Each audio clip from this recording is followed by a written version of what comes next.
Hi, everyone. My name is Aisha Dixon. Thank you for joining us this morning.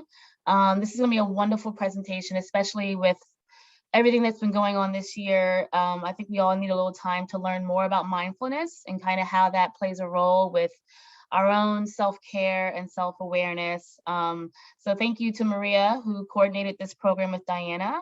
And I'll let you, just so everyone knows, just some housekeeping. We are recording this presentation, so if you have to leave, we will post it on our YouTube channel, which I will put in the chat. Let's see. I will have everyone, if you don't mind, just muting if you're not already on mute, keep yourself muted until the Q&A section. That way there's no rogue, landscaper or garbage truck going down the street in the background. So Maria, feel free to go ahead and introduce our speaker today.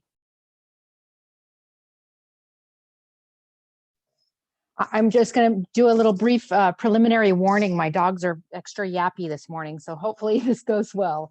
Again, I want to join Aisha in welcoming everyone to our presentation this morning with Diana Winston, who is the Director of Mindfulness Education at UCLA's Mindfulness Awareness Research Center, otherwise known as MARC, M-A-R-C.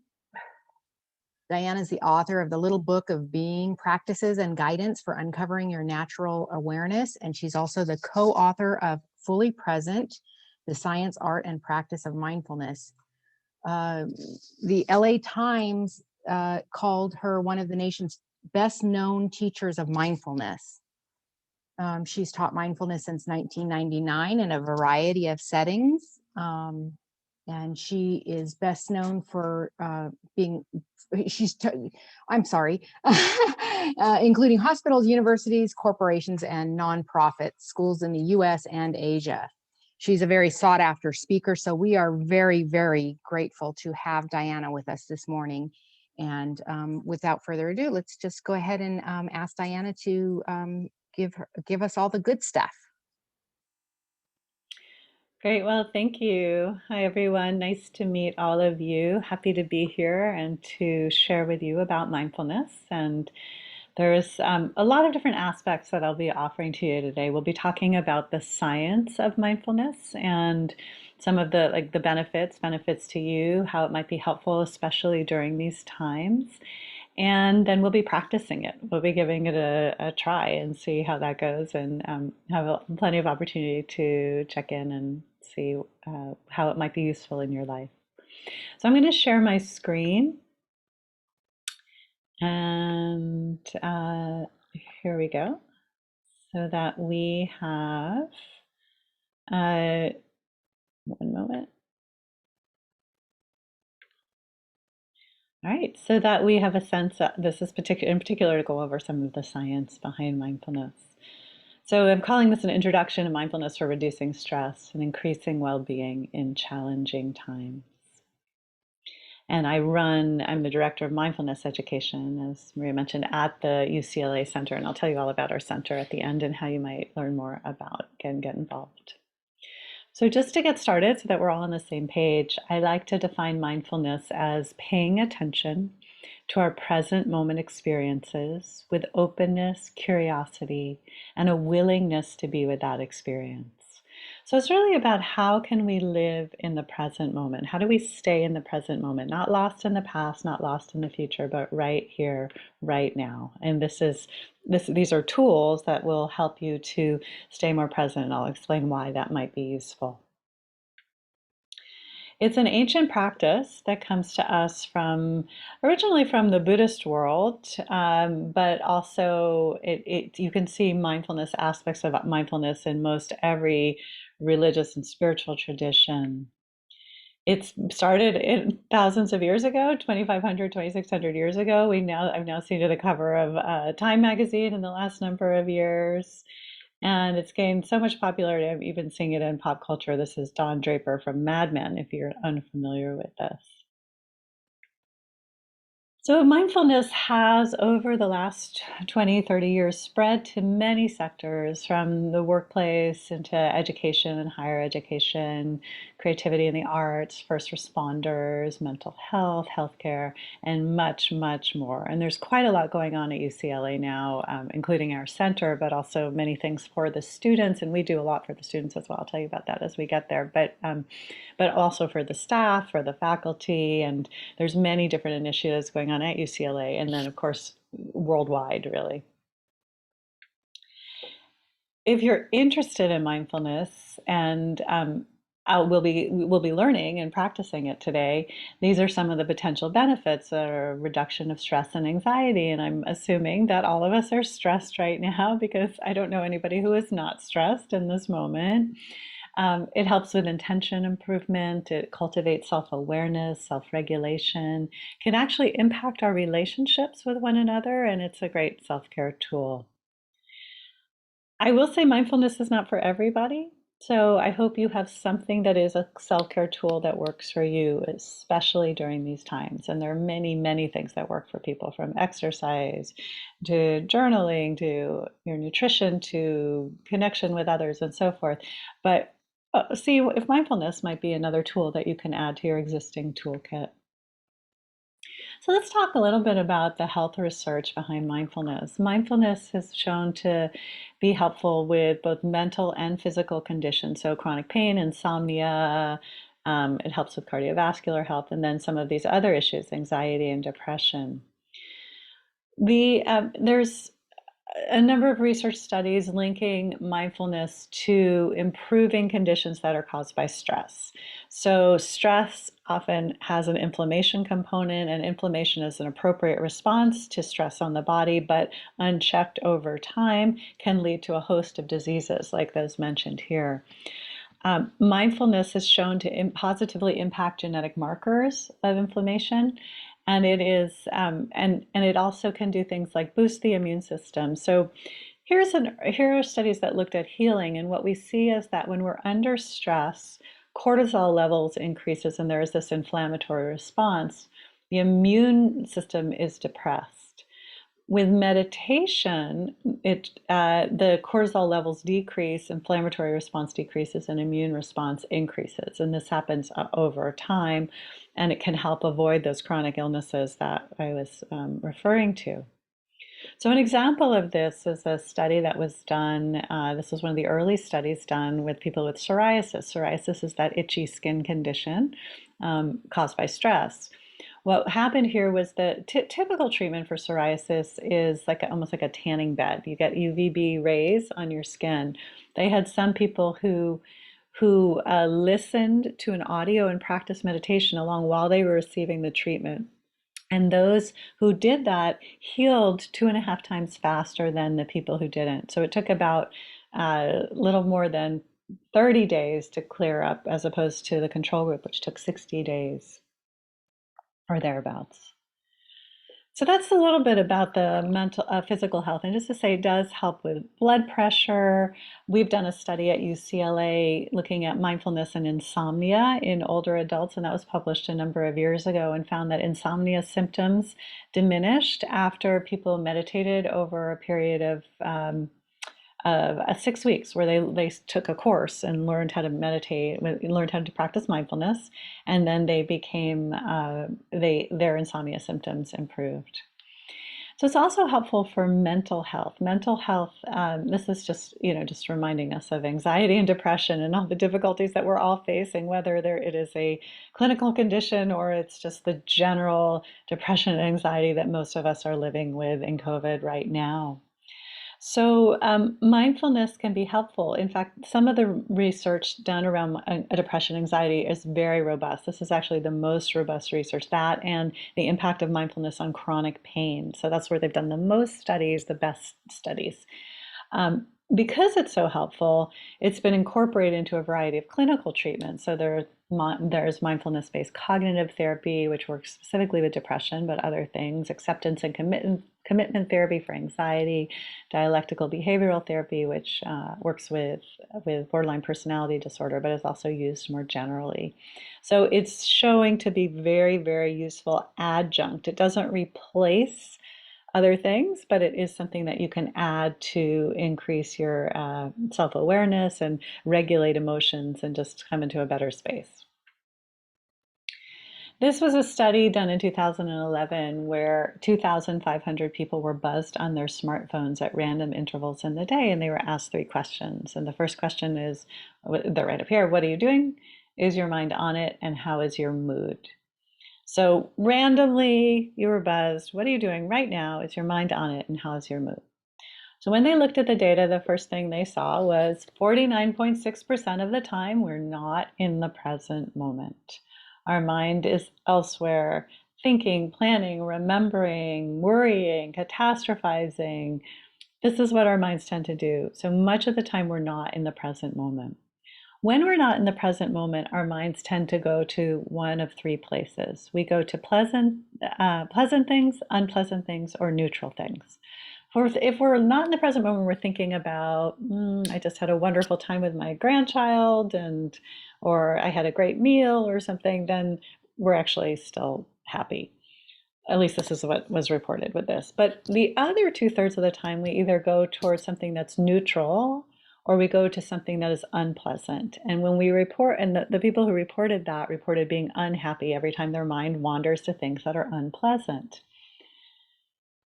However, when they were trained in mindfulness and taught to pay attention to the present moment, they found that they were happier, even if they were doing things they didn't like. So let's say you don't like to wash the dishes, but you can, instead of worrying about something that's coming up or stressing or spacing out, you brought your attention to the present moment, felt the sensations in your body, noticed the touch of your hand on the dish, the water, and really stayed present. People reported being happier. Mindfulness is also helpful for attention, and this was a study that we did. This was one of the first studies that UCLA Mark did on mindfulness and attention for mindfulness with people with ADHD. We had 40 adults and adolescents go through an 8-week mindfulness protocol, and they improved ADD symptoms in conflict attention. We were very excited by the results. And what the results, there's different types of attention. There's different ways to pay attention, but one type of attention is called conflict attention. Conflict attention is if I said, focus your attention on my hand, and then I'm trying to distract you. So try not to be distracted. Try not to be distracted. Okay, could you do it? People with ADD, attention deficit disorder, have a really hard time when things are competing for attention. But what we found was teaching them mindfulness, they improved their conflict attention, their ability to have conflict attention. This is really important. Think about children in classrooms when they get distracted. How do we learn to come back to the present moment?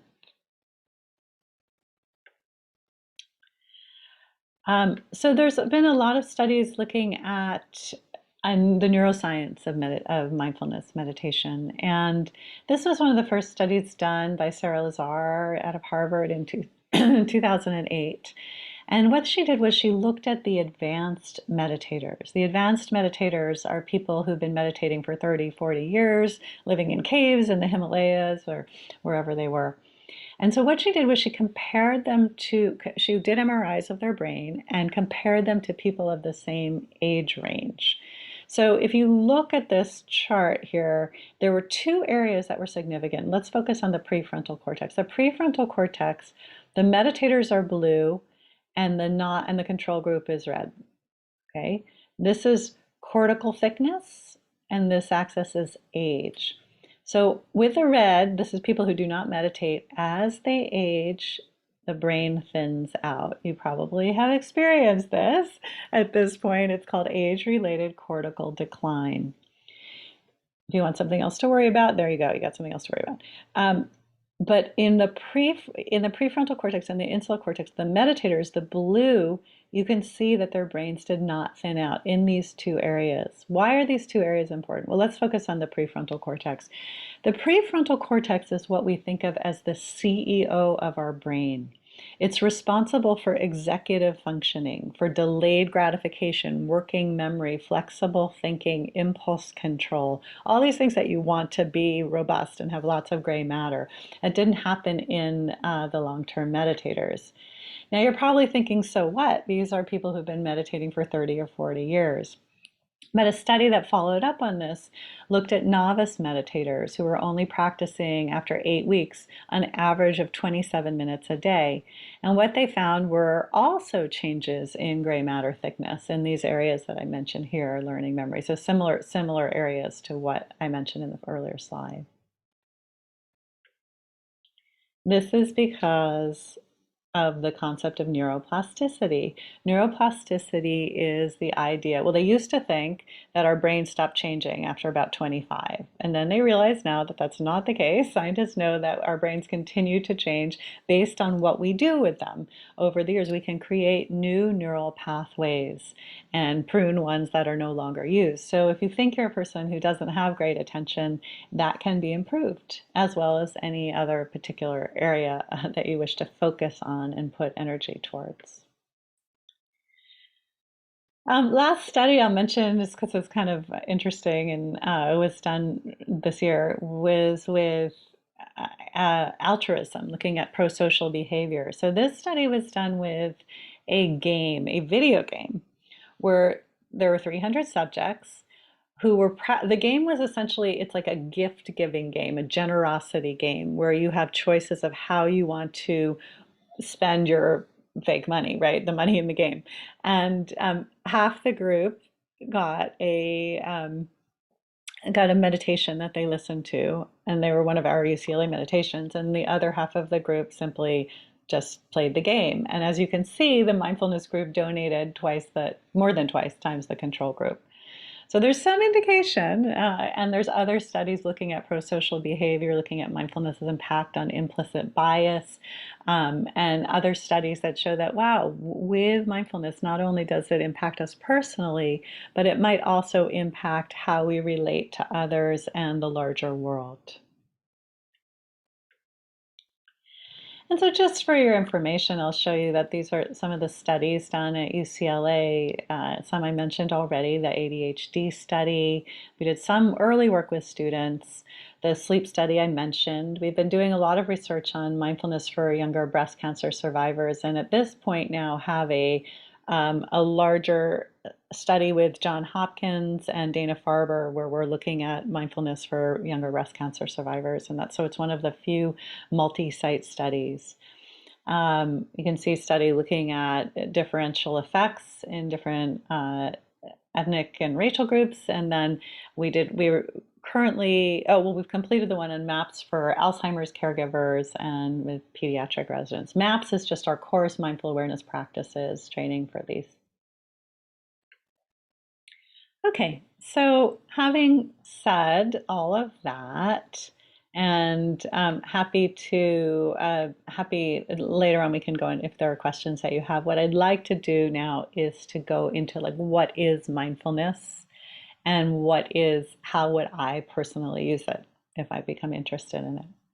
So remember the definition: paying attention to present moment experiences with openness, curiosity, and a willingness to be with that experience. So it keeps our mind from being lost in the past and the future. If you were to check into your mind at any point in the day, you'd probably notice you were thinking about the past, replaying it. Why did I do that? Why did I say that? Feeling bad, worrying about something that happened.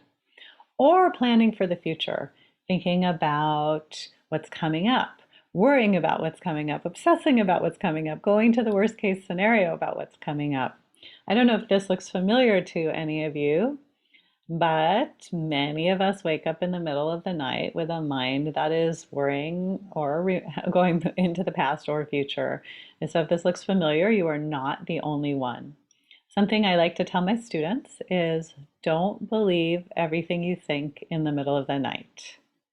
It's always distorted one way or the other, and when you reevaluate in the morning, it never seems as bad as it does in the night. So that's just a little tip. So mindfulness takes us out of the past or future into the present moment where there is a place, hopefully a place of ease and well-being, or at least a neutral place where we're not lost in these thoughts of past and future. Mindfulness counteracts automaticity. Automaticity is this quality of being on autopilot. It's like, I use this slide, it's kind of silly, but it's like we're robots, we're just going from one thing to the next. Our responsibilities are, and even those of us who are retired have talked about like you're just sort of checked out of things. And so mindfulness is this invitation to experience our lives more fully, to not be checked out, to not be on autopilot.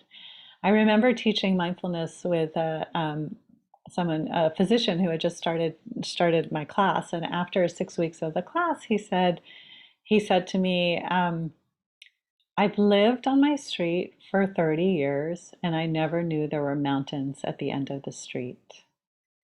This is a shocking revelation until he learned mindfulness. So this is a shocking revelation, except that he's not that different than most people. We miss our lives, and people who practice mindfulness report more gratitude, more connection, more ability to be in the midst of life. And I think something that maybe the pandemic has shown us is the appreciation for little things. It's like what people have become naturally more mindful in some ways, like more appreciative of just looking out the window and seeing the sky or the birds or the trees. There's a quality of mindfulness that is present there. Mindfulness is also something we already know and experience. This is not something that I'm definitely, it's influenced by these Eastern traditions, but it comes to us from, it's part of what it means to be human. It's part of what all of us know, because it's just this natural ability that we have to be aware, to be present, connected, at home. If you think about children, children are so in the present moment. There is a tremendous amount of just like this ability to just be present. I don't know about you, but what happens is for most people, we lose that ability as we get older. And why? Because we go through our lives and we have our life stories and our educations and our difficulties, and we kind of lose touch with that part of us that is always accessible. And I think maybe now you might experience it like going out in nature and just having this moment of like ease or well-being, or going out in the midst of physical activity and being in the zone, or creative activity. Or there's a lot of ways in which we experience this sense, this natural quality that humans have, this ability to be at home in ourselves and at peace. Okay. So I've given you a lot to chew over, and what I'd like to do at this point is to do the practice together. So I'm going to encourage you, even if you've never done it before, that I'm going to walk you through the practice, and we'll do, I don't know, like 10 to 12 minutes, something like that, where you practice mindfulness and see what happens for you, okay? So just get comfortable in, I don't know where you are, on chair, bed, couch, wherever you are is completely fine. Please take care of your body and know what your body needs and what you want to do. So if you're sitting in a chair, having your feet on the floor is helpful. Your back somewhat upright if that's accessible to you. And your hands can be resting on your lap or wherever it's comfortable, and just find your place that will work and make sense. And your eyes can be closed.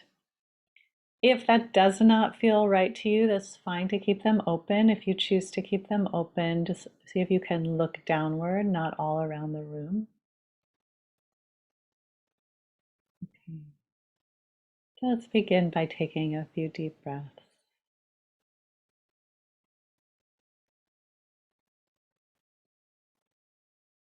And as you take these deep breaths, allowing yourself to come into the moment, whatever way makes sense to you right now. Just a little more ease, a little more relaxation is possible. And let's feel our feet on the ground. You can feel your feet on the ground and notice the contact, the touch, the pressure, hardness, softness, temperature. Just let yourself feel that contact. You might also feel the way in which the furniture supports you under your legs, thighs, pelvis, back, the way it kind of cradles our body.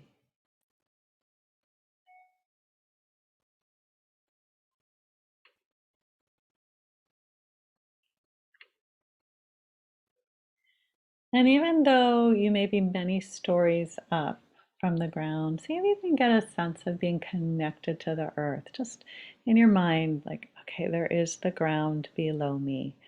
I feel my feet on the floor, and below that, somewhere, there is the earth. And the earth is solid and supportive, and it is there for us. Just have a sense of both the touch of your feet on the ground or your body connected in some way to the ground, and the earth below with its solidity, support, and strength. And I find that whenever my mind, especially these days, gets too caught up in concerns and worries, if I can remember to feel my feet on the ground, this simple mindfulness exercise can be extremely helpful.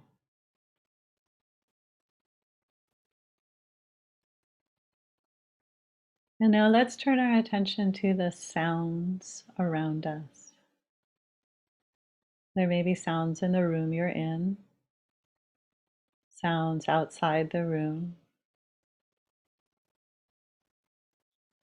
under my voice. See if you can listen to the sounds as if you were listening to your favorite music. Curious, open.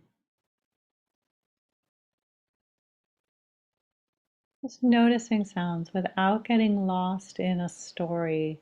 A story might be, I like this, I don't like this.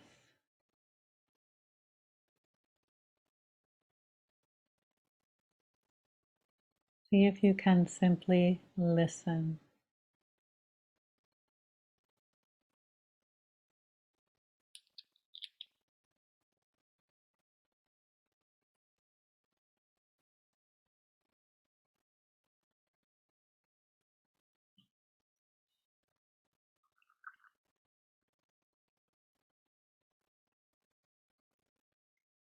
Now bring your attention into your body. Can you feel your body breathing? Let your breath be natural, in and out through your nose. No need to lengthen it. So if you can notice your breath in your body, where do you feel your breath the clearest? The rising and falling of your abdomen, you can notice that. With each breath, the abdomen expands and contracts.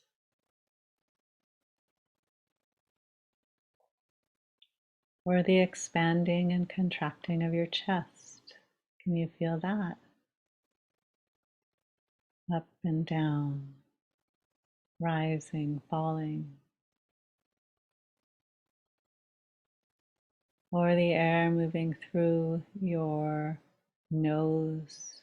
You might feel a tingling, a slight movement, temperature change.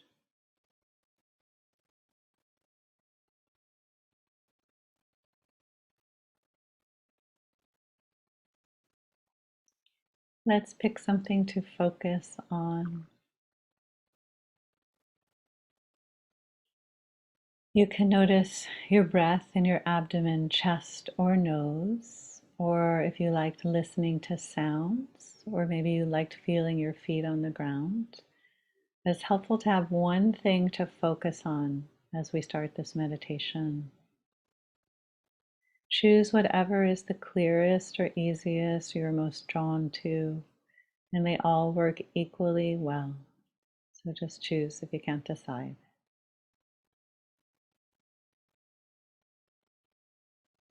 And now let's bring our attention to this place that you've chosen, connecting with breath after breath, feeling each breath. One breath ends, the next breath begins.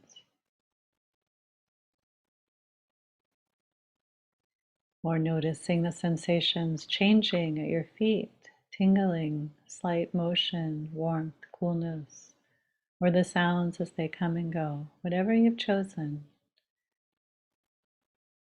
Let's try to keep our attention focused on that, feeling or sensing.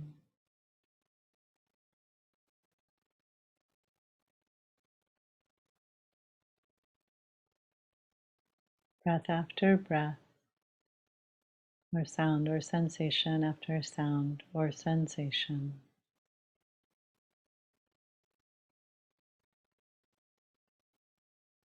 Now, as you do this, it's likely that your attention will start to wander. You'll start thinking about other things, planning, remembering, imagining.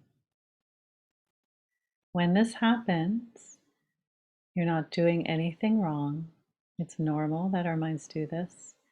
You can say a soft word in your mind, like thinking or wandering, and gently redirect your attention right back to your focus.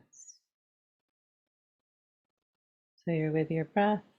For instance, you get lost in thought, you notice it, you say thinking, and return your attention back to your breathing. And you just keep doing this over and over.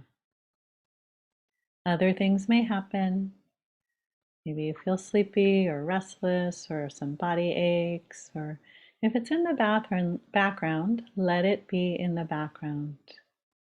If it becomes really obvious, then notice it, feel it, sense it, include it. But then ultimately come back to your main focus. So I will be quiet for the next few minutes, just like 2 or 3 minutes as we practice on our own without my voice guiding you.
As we bring the meditation to a close, you can notice how you're feeling. Notice if you're feeling your body's feeling more relaxed, more at ease. Maybe your mind is more relaxed, more peaceful, and you may or may not be. So if you are feeling relaxed, if you can really enjoy that, just let that spread. If you're feeling something other than that, notice what it is you are feeling. Seeing if you can let whatever is here be here. This too is mindfulness. Whenever you're ready, you can take a breath or two and feel free to open your eyes if they're closed, letting in the color and light and just coming back into the room.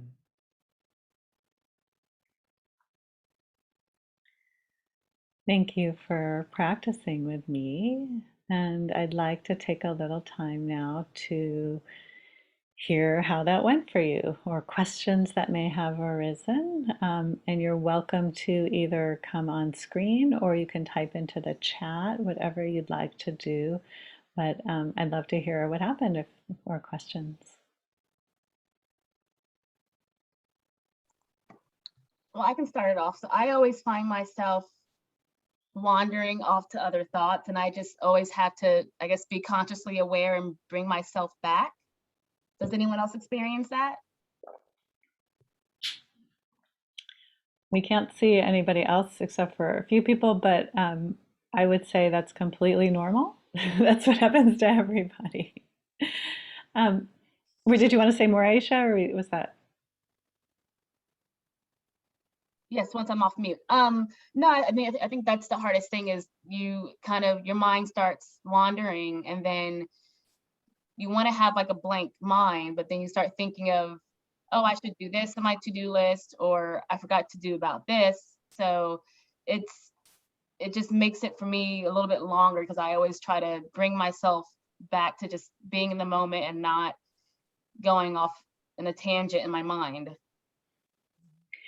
Okay, so I want to rid you of a misconception. You're not supposed to have a blank mind when you sit down to meditate. A lot of people think that and then they get discouraged because that's not happening. What does happen is exactly what you're describing. You have a moment or two where you feel present and then your mind goes off. And then you notice that, and you could say thinking, and then gently bring it back, but not in a way like, oh, there's something wrong. It's part of the process. And what it does is that's the training. That's how we build like a mindful, remember that picture of the neuroplasticity slide? That's how we build the mindfulness muscle. Right? It's like we keep coming back over and over. So it's very appropriate that our minds are doing that. I mean, it's a sign of human intelligence that our minds wander like that, because that's how our human species has survived, by searching for threats and, having a wandering mind. But it outlives its usefulness when it starts to cause anxiety and challenges for us. So we learn a different way to work with it. So don't be discouraged, is my point. And I just have one follow-up question because so I used to go to and work at the school across town, and they actually had a staff and faculty, basically classes that you could register for almost like every half an hour throughout the day. So I would sign up and I would go to this lab and people would just sit there and meditate and then leave and come back or for the next session. Is there something like that once we're back in person on campus that's available for both retirees and meriti and faculty and staff, to where we can go take a quote class of meditation throughout the day? Yeah, I'm going to give you some resources at the end. And for years, we've had free meditations that people can drop into. We always have one at the Ronald Reagan Hospital on Thursdays at Mondays at 12:30, one at the Santa Monica Hospital, and one at the Hammer Museum on Thursdays. And I'll tell you all about that. I'll give you resources and links. And now all of that is on Zoom. And then when things are safe, we'll resume them again. So there's definitely opportunities to do that on campus, and they're open to anyone. Oh, fantastic. Yeah, if you send that to me, I'll send it out to everyone.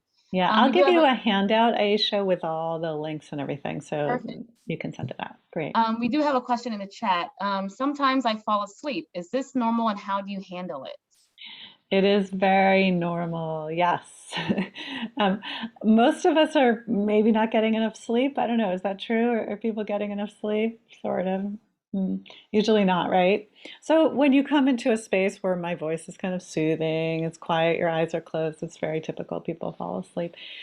So the main thing is to know it's not a problem. It's part of the territory. What you can do is if you start to feel sleepy, open your eyes. You can stand up if that's possible. There are meditations that are involve more movement, like a walking meditation. It might be helpful if you're falling asleep a lot. But it's just to know that it isn't a problem and we can be aware of this is what sleepiness is like. Okay, we can get interested in the sleepiness. Years ago, I taught mindfulness at UCLA. When I had an aunt who was alive at the time and she was in her 80s and she was taking the class and she had terrible insomnia and she told me that she got the best sleep of the week in my classes. So I was I thought that was actually not a bad thing at all. We need sleep. I see some people had found it hard to focus at first, but then got it. That's great, Toby, and it does take time. It's a practice, like anything. It's not like it's like if you're practicing the piano, you're not going to be playing Mozart day one. You're playing scales. It's the same thing with the mindfulness meditation. You start where it's easy, and you get more skill at it. So, any other questions or comments about what happened? Yeah, please feel free to unmute yourself. I want this to be like an open dialogue because I think this is a really important and helpful topic with all the stressors going on in the world. This is something where we can take a moment and kind of shed some of that stress. So please feel free to unmute yourself. We can have an open dialogue. Or everyone's so rested that maybe. Yeah, I was just going to say that I think it was really difficult in general. However, I think it would be even more difficult without you, Diana, because you're leading us, and your presentation and your tone of voice is really helpful. So how do we kind of, I mean, I know everything you've suggested is getting us in the form for this, but is there anything else you can say to kind of Oh yeah. encourage us to just get started? Okay, so this is it is hard to do by yourself. It's definitely hard to sit down and just meditate. Luckily, there's so many great resources. Now, we have resources. I'll show you some slides about that in a few minutes, but we have an app, a UCLA Mindful app, where you can listen to a 5-minute meditation, a 3-minute meditation, a 10-minute meditation. We're going to be having it in many different languages, and that's always available to you. It's also on the Merck website, so I'll show you all of that information. And then there are all sorts of apps out there, but this is one place to get started. And definitely, it's much easier with support. And here, sorry, I'll just see if there are any other questions or comments, and then I'll show you a few more things I want to share.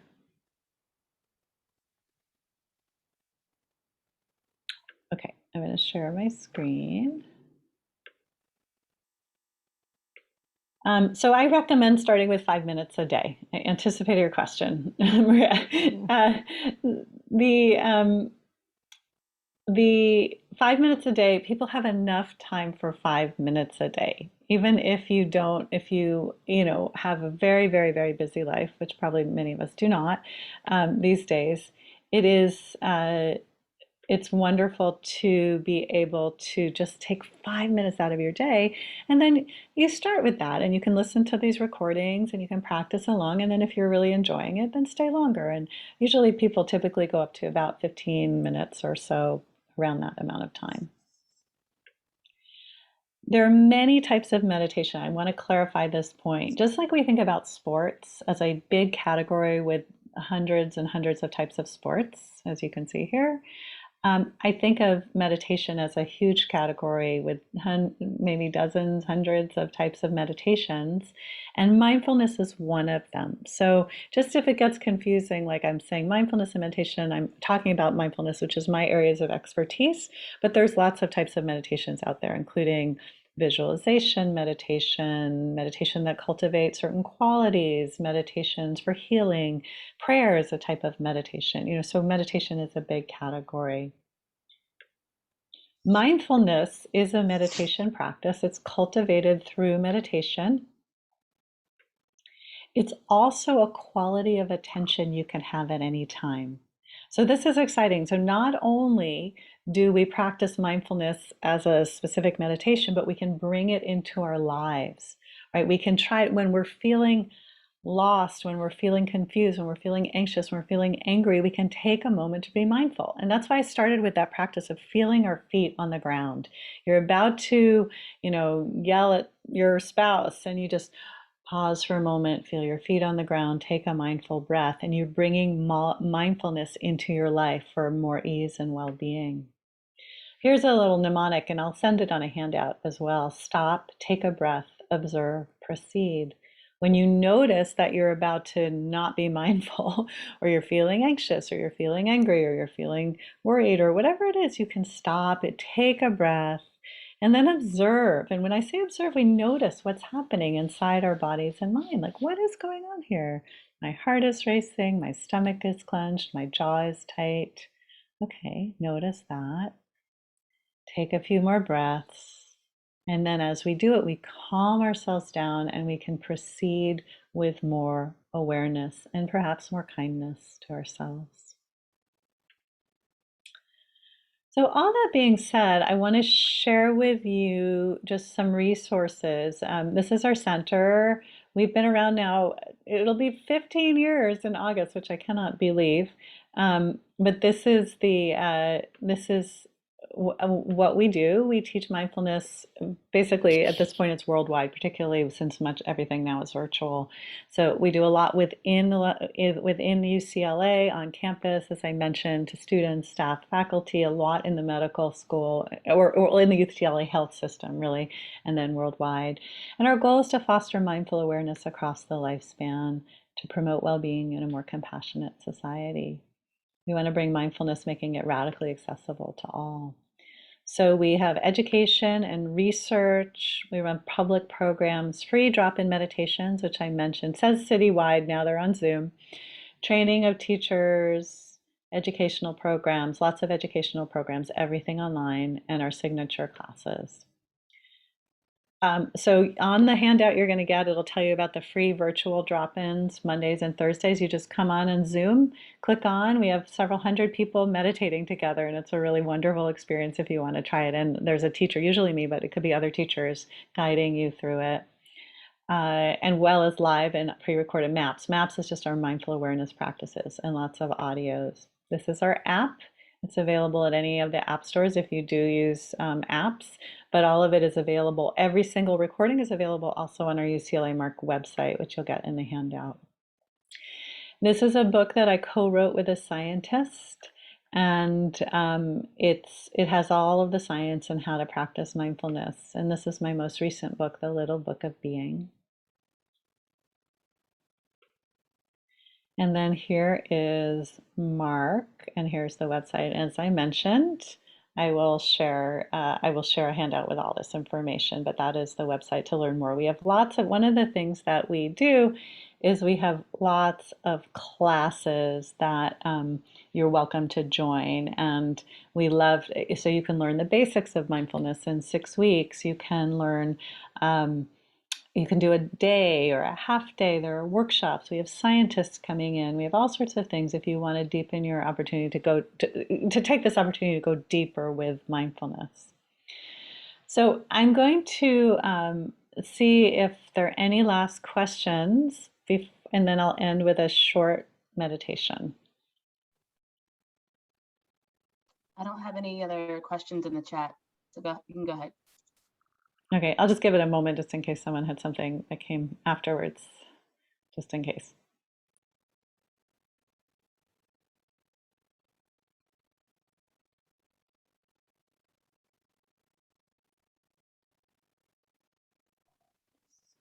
I would like to ask Diana, do you said we could either close our eyes or not. Mm-hmm. I would think that one would be preferable over the other, and why the flexibility on that? And is there one recommended? Yeah, most people tend to close their eyes, but it doesn't work for everybody. So some people will close their eyes and feel claustrophobic or not safe or something. Some people will open their eyes and they'll feel like it's too distracting. So everyone has to find what's going to work for them. But I would say the majority of people do it with their eyes closed and find that to be the more supportive way. But The thanks reason for why I asking. asked the reason why I asked that is because I noticed that you had said at some point, sit with your back against the back of the chair if that's accessible to you. And so I noticed that there's a lot of flexibility in general. And so I like that. And I think that makes it easier for like a fit for all. So Mhm. I wondered if that was the same reasoning behind the closing your Exactly. eyes. Yeah. Yeah. Thank you. Yeah, our minds are so different. I can't give one instruction that's going to work for everybody, so I try to give people options and then let them find their way. But we can give like a general guidance and then try to help people work with it to what's going to make sense for them. Yeah. Thank you. hmm Okay, well, I think then what I will do is just do like a 2 minutes or so to complete our time together with a short meditation. This is not a mindfulness meditation. Well, you'll see it's related, but it's a cultivation of positive qualities of our heart and the quality of kindness and appreciation. So if you wish to close your eyes, you're welcome to. If you'd rather keep them open, as we just talked about, taking a breath or two, feeling your body present here on the chair, couch, bed, wherever you are.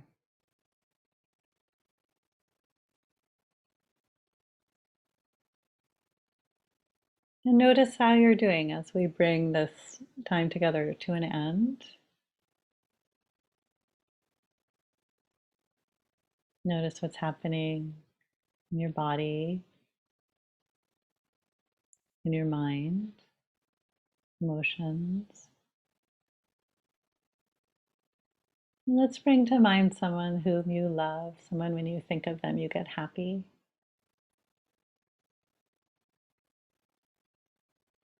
Could be a family member, grandchild, or uh, child, or best friend, or anybody, partner. Could also be a dog or cat. Let them come to mind. Just have a sense of them here with you. And as you think of them, think of the good qualities, the things that you love about them, or things that you admire. Notice how that feels inside. And this is this quality of kindness that's so accessible to us when we reflect on what we appreciate in others and seeing their goodness. And just if you want to say some words to them, you can do so now. You can use my words or you can use your own. May you be safe and protected. May you be happy and peaceful. You can just imagine them safe and peaceful, happy. May you be healthy and strong. And may you be at ease. If there's something else you want to say to them, say it now.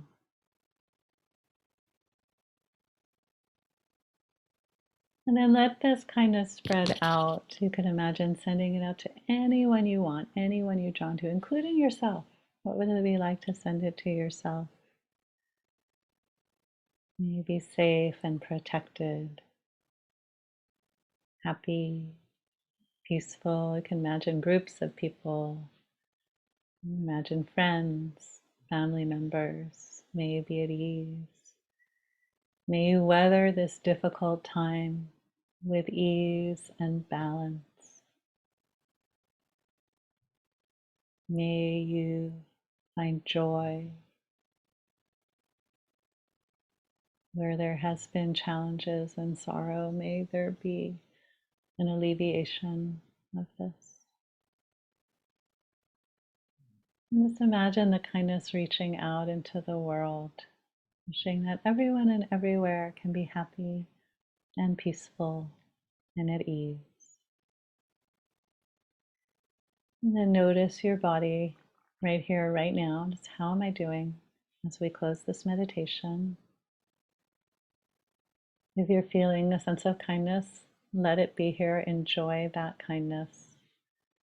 And if you're feeling something else, you can just say, for whatever I'm feeling, may I hold this too with kindness. May I hold myself, may I hold this too with kindness. Let's feel our feet on the ground.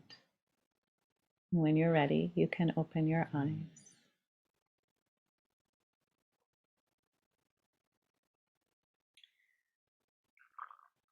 Thank you, everybody. It's lovely to be here with all of you. I do hope it's helpful, and feel free to use our resources in the future. Thank you, Diana. Okay. I'll go ahead and end today's program. So thank you everyone for coming. Once I get the presentation from Diana, I will send that out via email. And that way you can also see the recorded presentation. I'll give you our YouTube channel again and a few other upcoming programs in the email. So take care. Have a wonderful Monday. Thank you, Diana, again. Bye, Thank everyone. you. All right, take care. Bye-bye. Take care. Bye-bye.